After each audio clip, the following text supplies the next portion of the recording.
ऐसा लगता है कि कलयुग अपने चरम पर है और पाप का घड़ा भरने ही वाला है। पैसे और पावर की भूख ने इंसान को इस कदर अपना गुलाम बना लिया है कि वो एक जिंदा इंसान को दफनाने में भी नहीं हिचकिचाता। इंसान और राक्षस में सिर्फ सोच का फर्क होता है। राक्षस को भी यही लगता है कि वो जो कर रहा है एकदम सही है। नमस्कार, मैं सीनियर इंस्पेक्टर रंजीत ठाकुर और क्राइम पेट्रोल दस्तक में आपका स्वागत है। ये जो केस मैं आपको दिखाने जा रहा हूँ वो तब का है जब मैं बिहार के छपरा जिले के एक छोटे से गांव में पोस्टेड था। पुलिस वाला होने के बावजूद इस केस ने मुझे डिस्टर्ब कर दिया था, क्योंकि इस केस में तीन जुर्म हुए थे और हर पहले जुर्म से दूसरे का सच ज़्यादा भयानक था। अरे क्या दिखा रहे मिश्रा जी, कुछ अच्छा दिखाइए ना। अरे कहीं और इम्पोर्टेड क्वालिटी है ये सब। हाँ, अरे ये देखो, ये वाला अच्छा है, रंग भी पसंद है। दे दीजिए ना इसको। मिश्रा जी बहुत बढ़िया है, इसको हमारे लिए पैक कर दीजिए। तू हमारा पसंद पे नजर गड़ाने का आदत तुम्हारा गया नहीं है? हाँ, अच्छा लगता है तुमको ना हमारा जूठा खाना। काकुल यादव, जबान संभाल के बात करो, समझी? अच्छा कपड़ा पहनने से कोनो अच्छा नहीं लगता। ये बंदरिया जैसी शकल ली हो ना, ये पहन लोगी तो कुछ अच्छी नहीं लगने लग जाओगी। बंदरिया ये लगोगी बंदरिया। हम बंदरिया हैं। अपना आईना कभी देखी हो? हाँ, बकरी जैसा तुम्हारा मुंह है और चुपचाप यहाँ से खसक जाओ। छोटा पकड़ पकड़ के जो कूटेंगे ना हम यहाँ, समझ जाना भी तुम। तो हम यहाँ देखना है कि अभी तुम्हारे साथ तुम्हारी मेमनिया बहन को भी ना काट डालेंगे, समझी? दीदी एक कपड़वा के लिए इतना बवाल काहे कर रही हैं? चलिए घर चलते हैं, हम बाद में लेंगे कपड़ा। चलिए चुप रहो तुम। अरे चलो कहाँ, अभी तो खेला शुरू हुआ है। दीदी इन यादव की बहन लोगों को ना छोड़ना मत, कचर कचर के इनका हिसाब लेना। चलो दो थप्पड़ इसको मारे ना तो ये ठीक हो जाए। हमको मनुष्य क्या है? हाँ, हमको मनुष्य बोलती है, हमको मनुष्य बोलती है, हमको मनुष्य बोलती है, हमको छोड़ती है। समझती तो अपने मार के रहेंगे, तुझको तो आज छोड़ेंगे नहीं। तुम क्या समझती? तुमको हम जिंदा छोड़ रहे हैं? अरे काट के रख खत्म करके ही रहेंगे। बहुत तमाशा देख रही है काकू, तुम्हारा भी हम देख लिया। अरे तुझको तो हम मार देंगे काकू। बंदरिया की शकल क्यों लड़ रही हो आप लोग? अरे शांत हो जाओ, ऐसा ही एक दूसरा जोड़ी मंगवा देंगे आप लोग, बस शांत हो जाइए। अरे मिश्रा जी क्या बात कर रहे हैं हम? इस चिल्लर का हम सेम टू सेम सूट पहनेंगे। करेंगा के यादव और सिंह परिवार के बीच ये दुश्मनी, ये नफरत आज की नहीं थी, पीढ़ियों से चली आ रही थी। आज तो चंपा और काकुल बस इसे जिंदा रखे हुए हैं। दोनों ही दबंग और गुस्सैल थी, इसीलिए उनके झगड़े का कोई पहला किस्सा नहीं था। इससे पहले और इसके बाद भी कई झगड़े हुए और अब ये दुश्मनी और भी गंदगी पर उतरने वाली थी।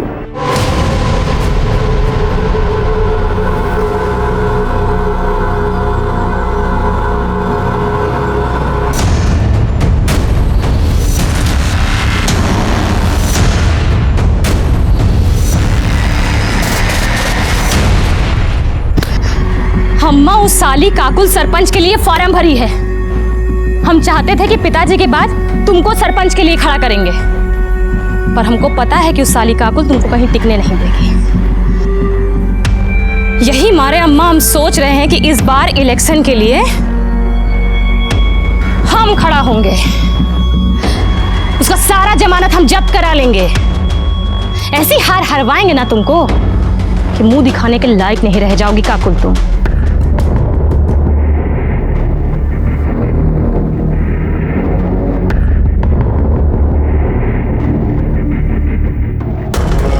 अबे ई का हुआ?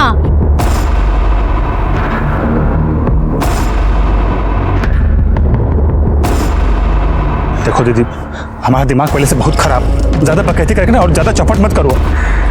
अरे बस घर ही में शेर बने रहना, बाहर तो तुमसे मच्छर भी नहीं मारा जाता। क्या हुआ ये सब बताओ, कैसे हुआ है? अरे वो रास्ते में ककोलिया मिल गई थी।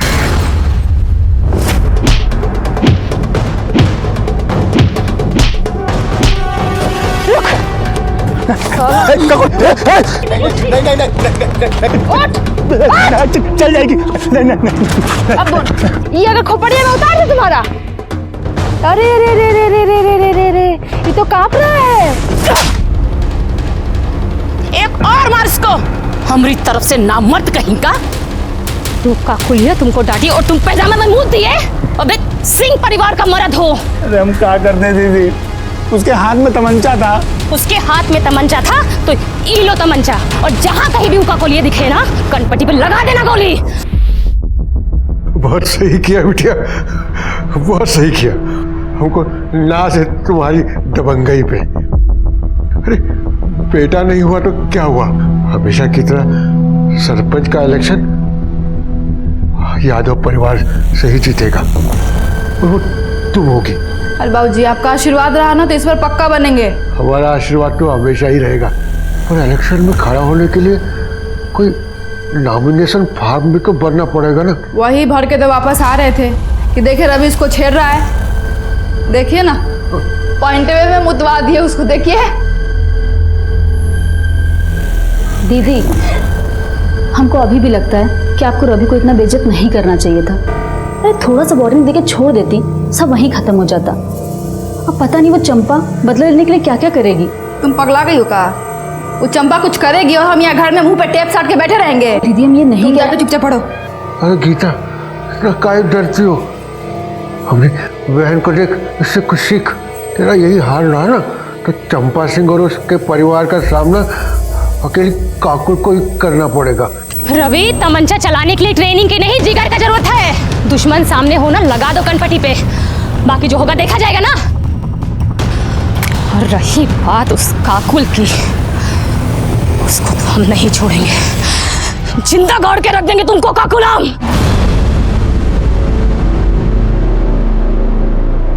किसे बनाए? आज हम बहुत ही खुश थे बाबूजी, इसलिए बनाए हैं। नहीं तो रोज तो गीता के हाथ का फीका खाना ही खाना पड़ता है आपको। ये लीजिए।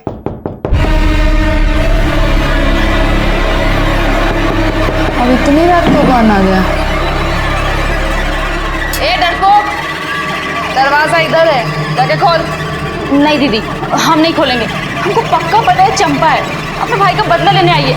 हम नहीं खोलेंगे। हम यहाँ बैठे हुए हैं ना, जाके खोल। बाबूजी बोलो ना आप दीदी को, हम नहीं। जा, ये लीजिए। कौन है? कौन कौन?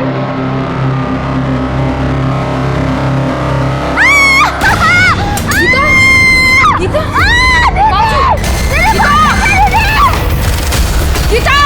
गीता, गीता, दीदी चल रहा है। गीता, गीता, दीदी, गीता, वो कौन आ गया? अबे, ये लोग!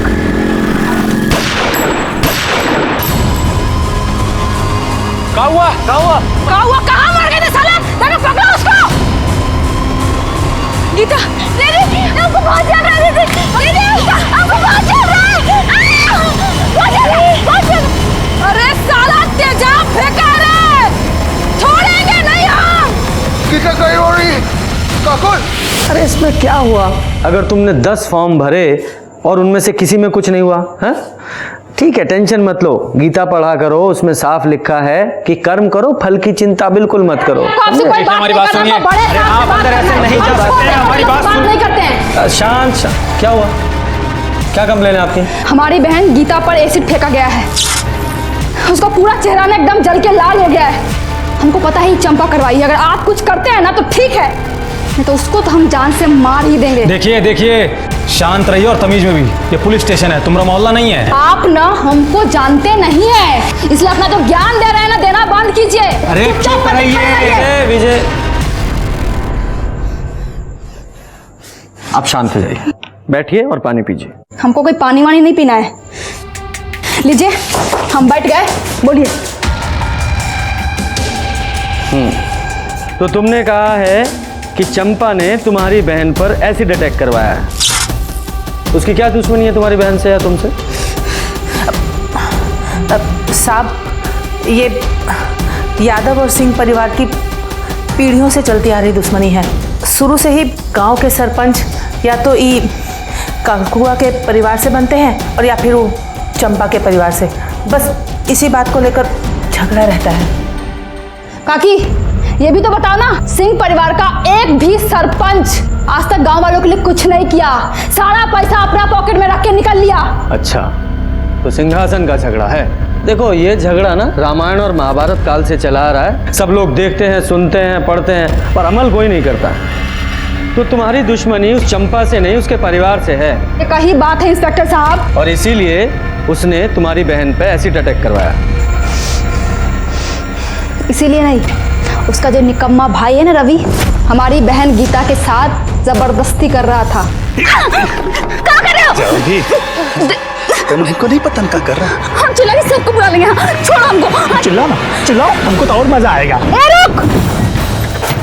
साला मर्द का हाथ है बेबी। काहे के लिए इतना प्रोटेक्ट कर रही हो? साला! हमारी बहन पे हाथ डालेगा तू? मटांगे दिखाएगा? रुक तू, रुक, रुक। हम धर लिए, खूब सबक सिखाए सबके सामने। ये जो खड़े हैं ना, इनको सहेट के 2 चाटा मारो, और जितना चाटा मारोगे ना उतना पैसा देंगे। चलो। अरे रे रे रे, खट्टा मारते इसे सहेट के मारो ना एकदम। चलो। ये! तो तुम्हारा झगड़ा चंपा से नहीं, उसके भाई से हुआ। झगड़ा पूरा सिंह परिवार से है, और आज से नहीं है, कब से है। और चंपा से ना हमारा झगड़ा एक बार नहीं हुआ है, 1000 बार हुआ है। और पहली बार उससे हमारा झगड़ा 6 महीना पहले हुआ था, जब हम बाबूजी से मिलने जेल गए थे। वो भी वहां आई थी किसी से मिलने के लिए। एक्सक्यूज मी, पीछे हटो। यहाँ टप्पा लगाओ, ये लो। ए, बाबूजी का ब्याह हुआ है का? हाँ, चुपचाप से ना पीछे जाने तक देख, कंटाप के पीछे खींच के दो। अबे तुम तो खालती बोलती रहती हो, हम तुमको देंगे। ये लो, समझी? इसको बोलते हैं कंटाप। तुमको मोरी, तुमको तो हम छोड़ेंगे नहीं, हमको छोड़ेंगे नहीं। और उस दिन जो लड़ाई शुरू हुआ ना, आज तक खत्म नहीं हुआ है वो। और कितनी बार तो जबरदस्ती झूठ मूठ कर लड़ी हो हमसे। हम कोई कम थोड़ी है। ईंट का जवाब ना पत्थर से दिया उसको। जो कुछ भी किया ना आज तक, एकदम सीना ठोक के सामने से किए। उसकी तरह नहीं रात के अंधेरे में ऐसी ठगवाई। गीता कहाँ है? बेटा बहुत बुरा हुआ तुम्हारे साथ। अच्छा एक बात बताओ, जिसने तुम पर एसिड फेंका तुमने देखा था उसे? तू रोना शुरू मत कर। हाँ, सब सच सच बता।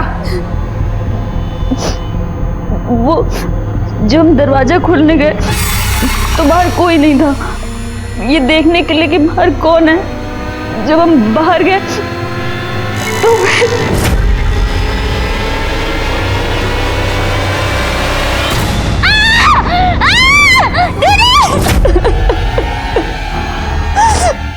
भाग गए सबके सब साले। अगर पकड़े जाते ना तो उनको जिंदा नहीं जलाया होता तो काकुल हमारा नाम नहीं। और छोड़ने वाले तो हम उसको ऐसे भी नहीं है। चुप हो जा तू। इस समय गीता को तुम्हारी ज्यादा जरूरत है, और कानून अपने हाथ में ना ले तो ज्यादा बेहतर होगा, वरना आप खुद मुसीबत में आ सकती हैं। और रही बात चंपा की, तो उसे हम बात करेंगे, समझी?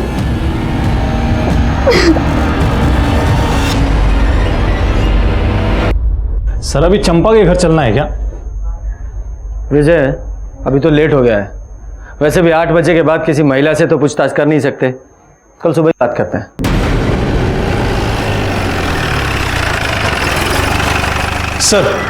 सर गीता की फॉरेंसिक रिपोर्ट।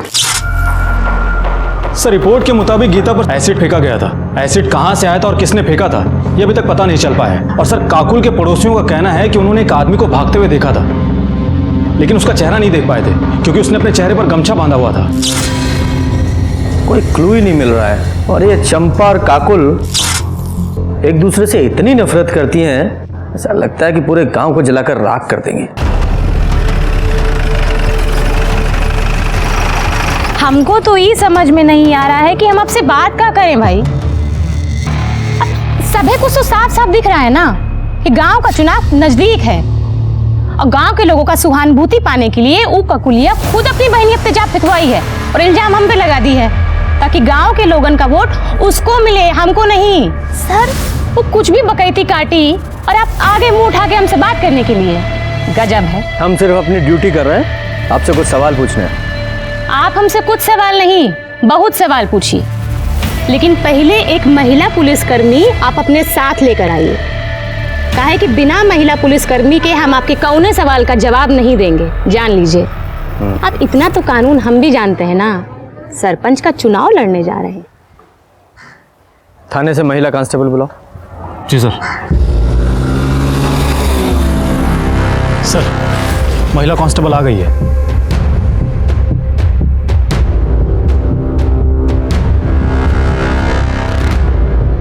हाँ तो चंपा जी। एक मिनट सर। रवि, जरा हमारी पूछताछ का वीडियो बनाओ ना।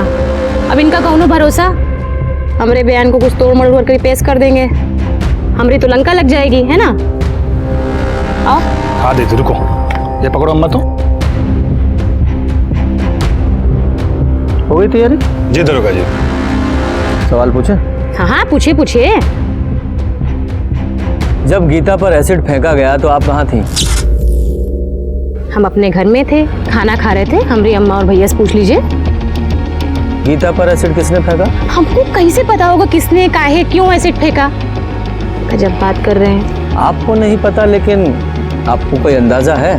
नहीं हो सकता है कि काकुल और गीता से किसी का झगड़ा हुआ हो, या फिर गीता के साथ किसी ने बदतमीजी की हो और बदला लेने के लिए एसिड फेंक दिया गया। देखिए सर, घुमा फिरा के बात करना हमको आता नहीं। अगर हमरे खिलाफ कोनो सबूत है ना तो उसको पेश करिए। अब ऐसा तो नहीं है कि काकुल कुछ भी बोलेगी और हम मान लेंगे। वो कहेगी हम अपराधी हैं तो हम अपराधी हैं, और आप चले आएंगे उसकी बात सुन के हमको हथकड़ी लगाने आ गए हमको। देखिए, आप सर से तमीज से बात कीजिए, वरना क्या जबरदस्ती कबूल करवाओगे? हैं? हम जानते थे तुम लोग ऐसा ही करोगे, यही मारे हम वीडियो निकलवा रहे हैं। देखो ऐसा है, तुम लोग से निपटना तुमको बहुत अच्छे से आता है, और रही बात उस काकुल की, उसको तो हम देख लेंगे। सर हमको तो लगा था ये काकुल बदतमीज है, पर ये चंपा तो उससे 2 कदम आगे ही निकली। सब पावर का नशा है, वो भी उस पावर का जो इन्हें मिली नहीं है। या ऐसा भी हो सकता है कि ये इसने कुछ किया ही ना हो, इसलिए इतनी कॉन्फिडेंट है। खैर जो भी है, सच्चाई तो पता लगानी ही पड़ेगी ना। काम करो, अपने सारे खबरियों को अलर्ट करो और इस चंपा के सारे कॉल रिकॉर्ड्स और मोबाइल लोकेशन निकलवाओ। सर कहीं ऐसा तो नहीं कि हमारा फोकस इन दोनों लड़कियों पर है, जबकि इन दोनों की दुश्मनी का फायदा कोई तीसरा ही उठा रहा हो? मतलब सरपंच का कोई तीसरा उम्मीदवार?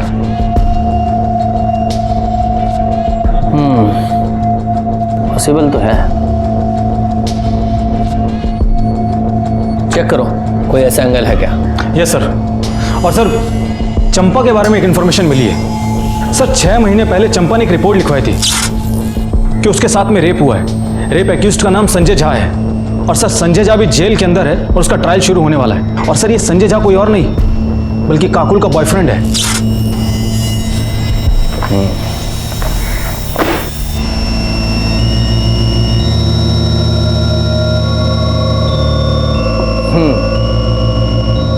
हर बार आपको वीडियो बनाना पड़ता है ना, तो इस बार हम वीडियो बनाएंगे। विजय सर, आप लोग वहां क्यों खड़े हैं? आइए बैठिए। 2 गवाह भी चाहिए ना, इसलिए।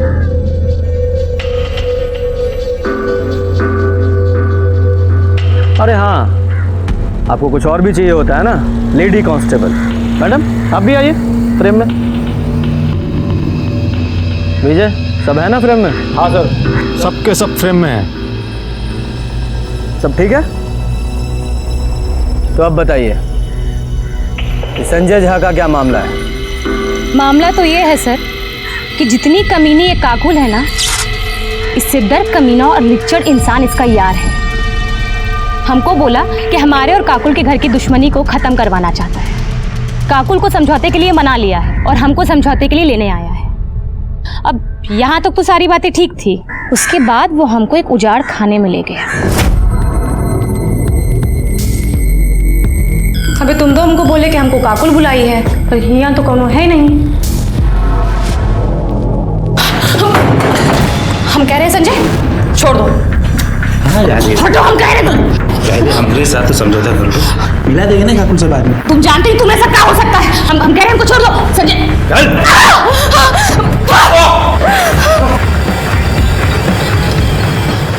अबे संजय तुम जानते नहीं हो तुम किससे पंगा लिए हो। मार डाले जाओगे और मार के काट डाले जाओगे, समझे?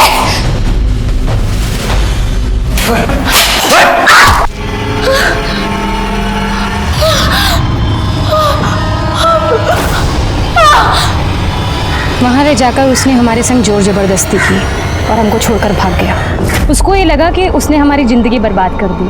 हम घर जाके रोएंगे, टूट जाएंगे और पुलिस के पास जाने के लिए तो हम सोचेंगे भी नहीं, पर ऐसा कुछ नहीं हुआ।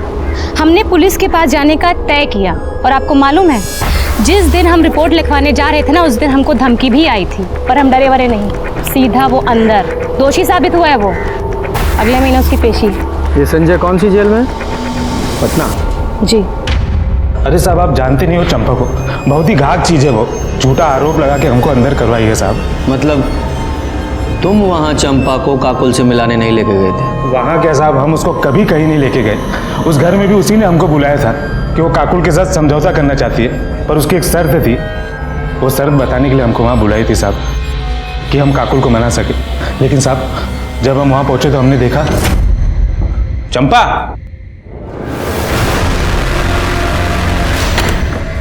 हम यहाँ हैं जी।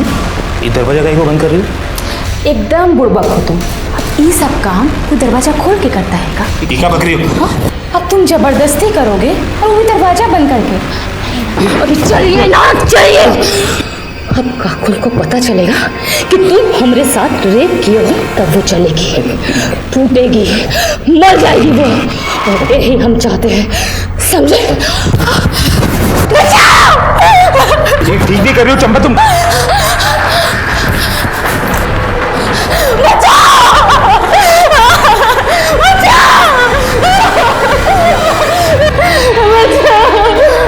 क्या हुआ? ऐसे सब ये शैतान हमरे संग जोर जबरदस्ती किया है, हमको कहीं का मुंह दिखाने लायक नहीं छोड़ा। पकड़ो इसको। ऐसे तैसे हम जान बचा के वहाँ निकले। हमने 1000 बार सबसे गिड़गिड़ाया कि हम निर्दोष है, लेकिन पुलिस ने हमारी एक न सुनी और हमें अंदर कर दी। हम बता रहे साहब, वो बहुत चालाक है, उसने बहुत गहरी चाल चली हमारे खिलाफ। लेकिन चंपा को ये सब करने की क्या जरूरत थी? क्योंकि वो काकुल का जीवन नरक बनाना चाहती थी साहब। हम दोनों शादी करने वाले थे, हम बहुत खुश थे साहब, लेकिन एक खुशी उसको देखी नहीं गई और उसने हमको फंसा दी साहब। सर चंपा रेप केस की फाइल।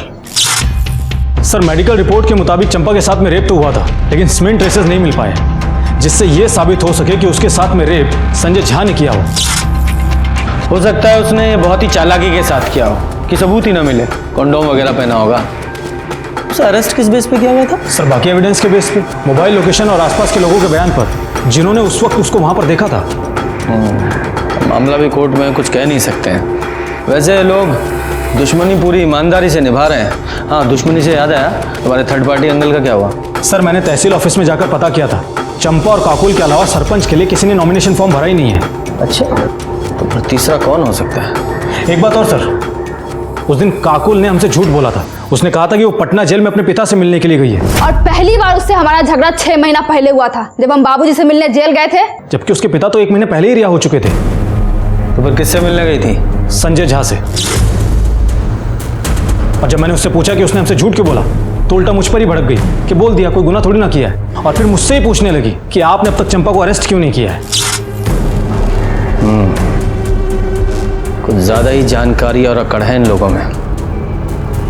आज सबूत नहीं है हमारे पास, वरना अकड़ तो ढीली कर देते इनकी।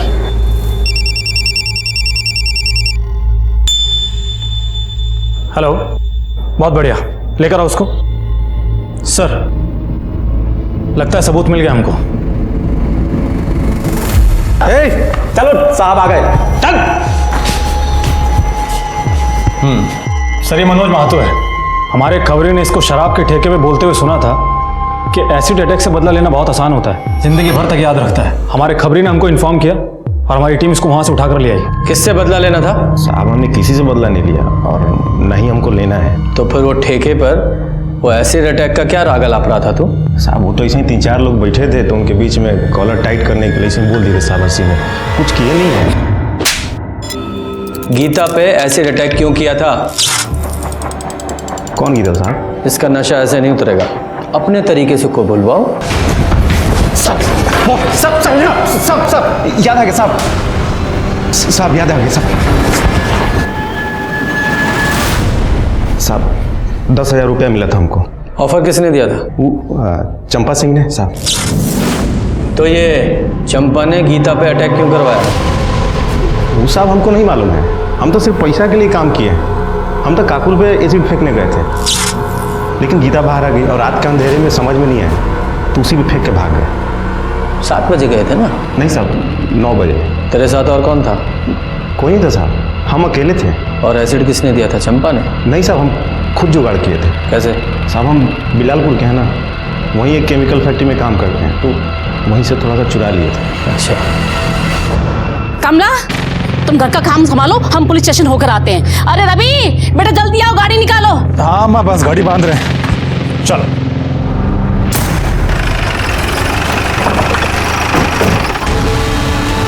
अच्छा हुआ आप लोग आ गए, हम अभी आपके पास ही आ रहे थे। किस लिए? चंपा कल से घर नहीं लौटी है। किसी का फोन आया था, बोल रही थी हम आते हैं और अभी तक नहीं आई है। किसका फोन आया था? पता नहीं किसका आया था, हमको तो बड़ी चिंता हो रही है। जाओ पूरे घर की तलाशी लो। सर, अरे तलाशी सर, कुछ नहीं मिलेगा, हम कह रहे हैं, हमारा यकीन कीजिए ना। कैसे यकीन करें? क्या पता फोन का बहाना बना रहे हो आप लोग और वो घर में छुपा के रखा उसको। भेजा, चंपा को फोन लगाओ। सर, अरे सर फोन स्विच ऑफ है, हम लोग कितना बार ट्राई किए, सुबह से ट्राई कर रहे हैं।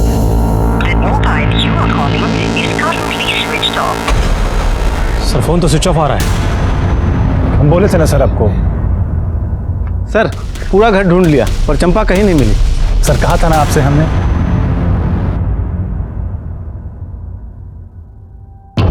आखिरी बार पूछ रहे हैं, बता दो कि चंपा कहाँ है, वरना उसके साथ साथ तुम दोनों भी अंदर जाओगे। सर हम तो तब बता पाएंगे ना जब हमको खुद पता होगा। साहब हम सच कह रहे हैं, चंपा घर पर नहीं है, वो कल से घर लौटी ही नहीं है।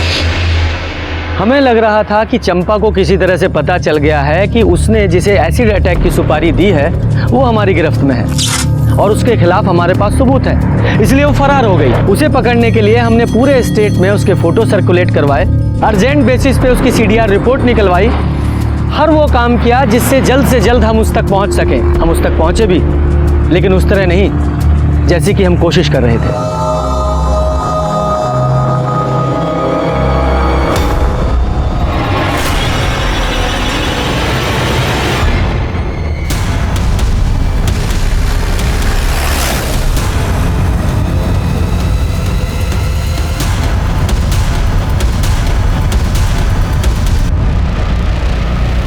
ये घाव देखकर ऐसा लगता है जैसे किसी कट्टे से गोली मारी गई है, क्योंकि रूरल में लोग ज़्यादातर उसी का इस्तेमाल करते हैं।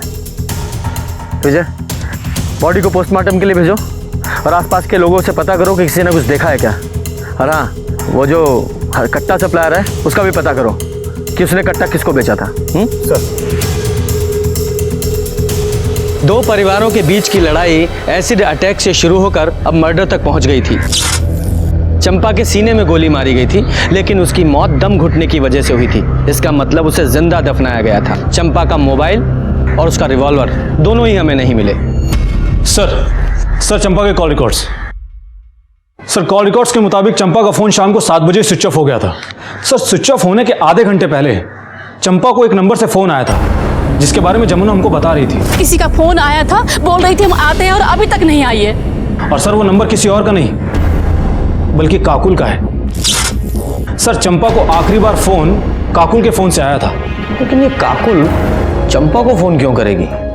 कहीं ऐसा तो नहीं इस काकुल का ही चंपा के मर्डर में कोई हाथ हो? उसने अपनी सबसे बड़ी दुश्मन को फोन किया, वो भी उसके मर्डर से आधे घंटे पहले। अरे काहे टेस्ट हुए बाहर रही हो? हम नहीं मारे उसको। अपनी बहन पे भरोसा नहीं तुमको? देखिए पगला गई, एकदम पगला।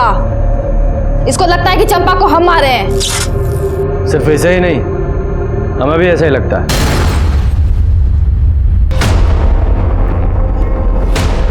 चलो थाने में चलकर विस्तार से बात करते हैं।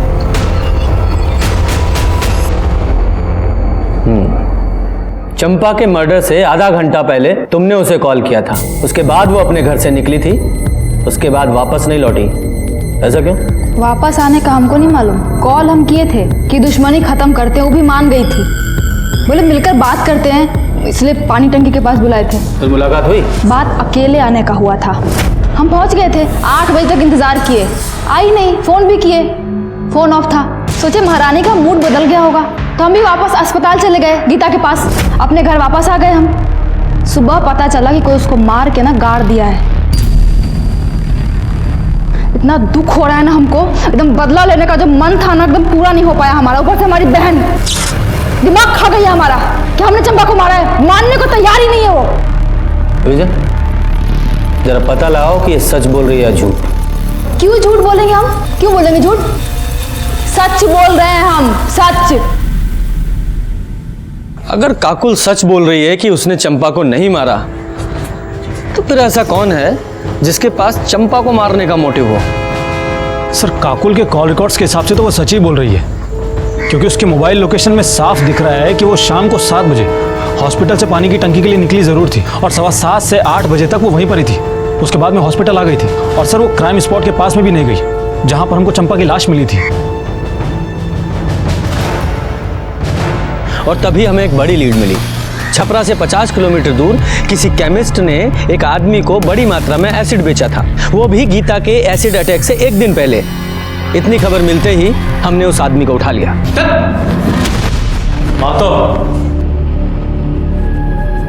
यही है ना वो जिसे तुमने एसिड बेचा था? नहीं सर, ये वो आदमी नहीं है। वो लड़का तो बहुत कम उम्र का था, लगभग 20 के आसपास उसकी उम्र होगी। अच्छा, तुमने कहा था कि उस लड़के ने अगले दिन तुम्हें फोन किया था। जी, तुम्हारे फोन में उसका नंबर होगा, विजय को नोट कराओ। जी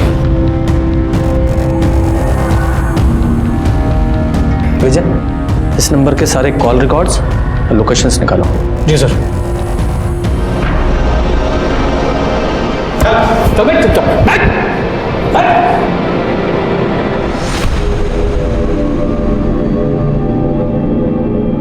सर, केमिस्ट ने एसिड खरीदने वाले जिस लड़के का नंबर दिया था, उसका फोन तो स्विच ऑफ आ रहा है।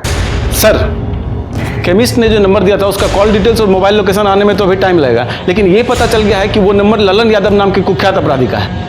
और सर, उसका एड्रेस भी पता चल गया है सर। विजय, जब तक CDR रिपोर्ट नहीं आती ना, तब तक इस लल्लन यादव के घर पे जाके चेक करो, मिलता है कि नहीं। ललन घर पे नहीं है साहब, हम उनकी पत्नी है। हमको बताइए ना क्या बात है। अच्छा, ललन घर से कब गया था? 10-12 दिन हो गए साहब, एक फ़ोन भी नहीं आया। हम तो खुद ही परेशान हैं। सर, ललन अपने घर पर नहीं मिला है, लेकिन हमने अपना एक कांस्टेबल 24 घंटे सिविल में नजर रखने के लिए तैनात कर दिया है। शायद अपने बीवी बच्चे से मिलने के लिए आए और फिर हमारे हाथ लग जाए। ये लल्लन अपने घर जब आएगा तब आएगा, लेकिन उसके कॉल डिटेल्स आ गए। ये देखो, इस लल्लन यादव का फोन गीता के एसिड अटैक से अगले दिन से ही, यानी कि 17 तारीख से ही बंद था। उसने चंपा से कभी भी बात नहीं की थी। और एसिड अटैक के 2 दिन पहले से जिस नंबर से लल्लन की सबसे ज्यादा बात हुई है वो है गीता यादव का। क्या सर, गीता अपने ऊपर एसिड अटैक क्यों करवाएगी? तो मनोज अब तक हमसे झूठ बोल रहा था कि चंपा ने उसे एसिड अटैक की सुपारी दी थी। अब कॉल रिकॉर्ड से तो ऐसा ही लग रहा है। अब मुझे समझ में आ रहा है कि जब हम केमिस्ट को मनोज से मिलवाने लेकर गए थे, तो मनोज की हालत क्यों खराब हो गई थी। सच बोल, सच। सर, हमको बिल्कुल समझ में नहीं आ रहा है कि आप क्या पूछ रहे हैं साहब। अच्छा, समझ में नहीं आ रहा है, ठीक है, तो हम तेरी मदद करते हैं। दोबारा पूछते हैं, गीता पर एसिड अटैक तूने किया था? हाँ साहब। कितने बजे? 9:15 बजे। नहीं, 9 बजे या 9:15 बजे? 9:15 बजे साहब। सर, ये झूठ बोल रहा है। इसने अपनी स्टेटमेंट में 9 बजे का टाइम लिखवाया। ठीक है, इतना चला लेते हैं, 15 मिनट चलता है ना। तो वो एसिड तू कहाँ से लेकर आया था? बताया तो था आपको कि जिस कंपनी में काम करता था वहीं से लेकर आया था साहब। फैक्ट्री का नाम बोल। प्रीमियर केमिकल साहब। प्रीमियर केमिकल राजीव पासवान की फैक्ट्री है ना वो? मेरे को कैसे मालूम साहब, मजदूर आदमी हूँ साहब, मालिक हम लोगों से मिलता थोड़ी है साहब। फैक्ट्री मालिक से मैंने बात की और उसने हमसे कहा है कि उसकी फैक्ट्री में एसिड का कोई काम नहीं है। नीचे रख, अब सच बोल वरना।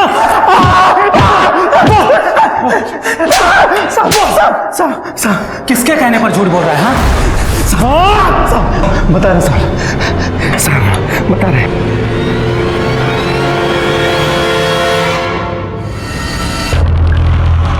अब कैसी तबीयत है बेटा? पहले से ठीक है, अब दर्द भी कम है।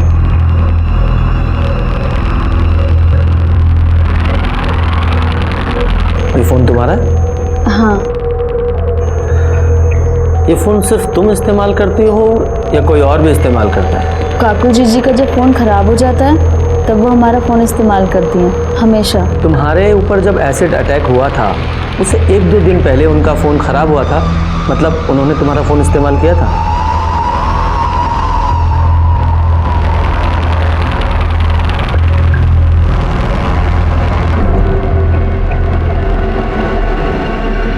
सुनो,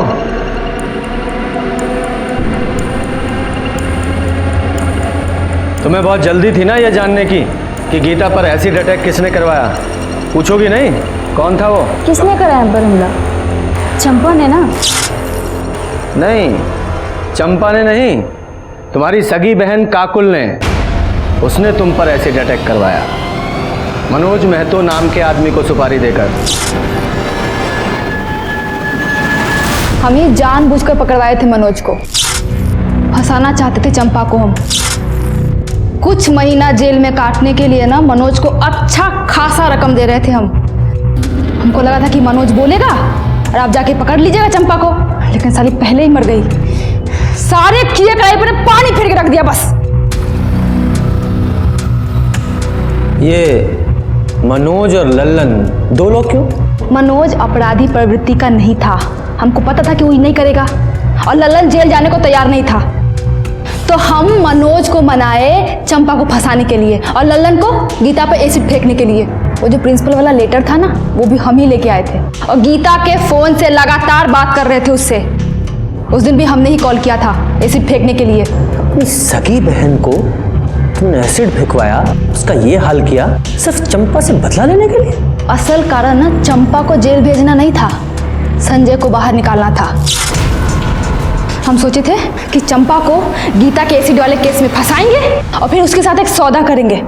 तुमको करना क्या है कि जो कोर्ट में जज साहब के सामने ये बोलना है कि तुम हमसे बदला लेने के लिए संजय को बलात्कार वाला केस में फंसाई हो, ठीक है? और उसके बदला में फिर हम सोचेंगे कि गीता वाला जो केस है ना हम वापस ले लें।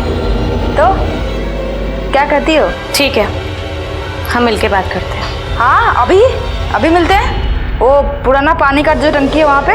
ठीक है। संजय झा ने वाकई चंपा का रेप किया था? हमारे कहने पे किया था, वो हम ही करवाए थे।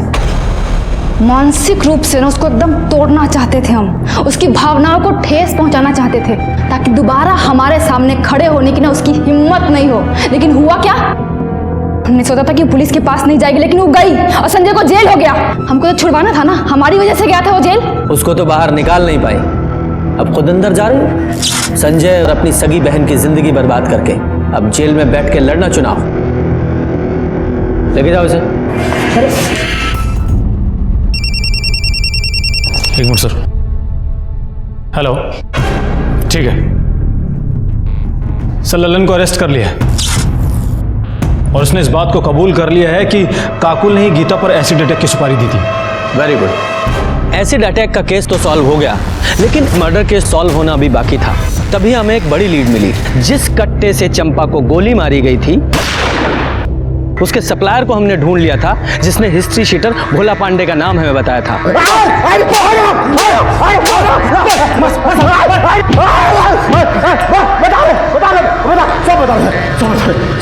वो हमको चंपा को मारने का सुपारी हमको मिला था।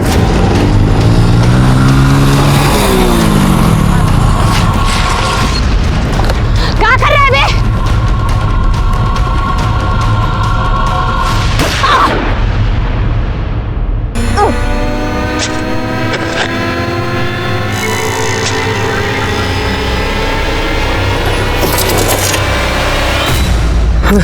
भाई, हाँ, ये जिंदा है।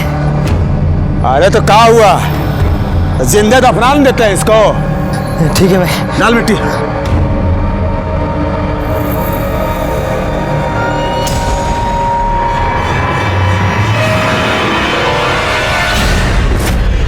चंपा की गन और उसका फोन कहाँ है? हाँ, उसका गन तो हम सर बेच दिए, वो फोन हम नदी में फेंक दिए सर। सुपारी किसने दी थी? सुपारी हमको कृष्णचंद झा। कौन कृष्णचंद झा? सर किशनचंद झा तो संजय झा का बाप है, वही है ना? हाँ।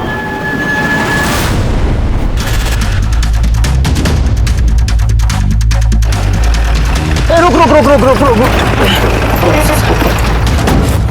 सर, बैग वैग लेके कहाँ जा रहे हो? सब बस लिफ्ट चाहिए? अरे तो पूछना क्या है, बैठिए हम छोड़ देते हैं।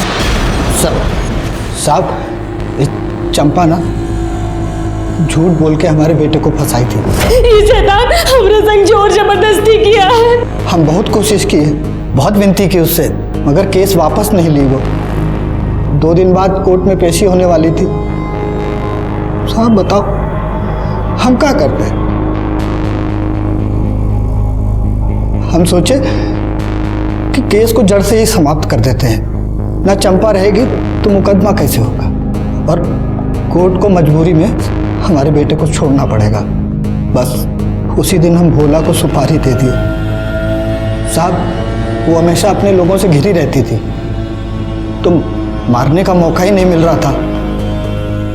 तो वो 21 तारीख को अकेले पानी की टंकी के पास जा रही थी, तो हम नहीं, तुम्हें कैसे पता चला कि वो पानी की टंकी के पास अकेली जा रही है? काकुल बोली थी साहब। काकुल और संजय का ब्याह जरूर ना हुआ हो, लेकिन हम उसको पतोहू मानते थे, और वो लोग अक्सर फोन करके आपस में मिला जुला करते थे। वही बोली थी कि चंपा से सुलह करने जा रही। काकुल ने उसे अकेले बुलाया। हम समझ गए साहब कि इससे अच्छा मौका नहीं मिलेगा।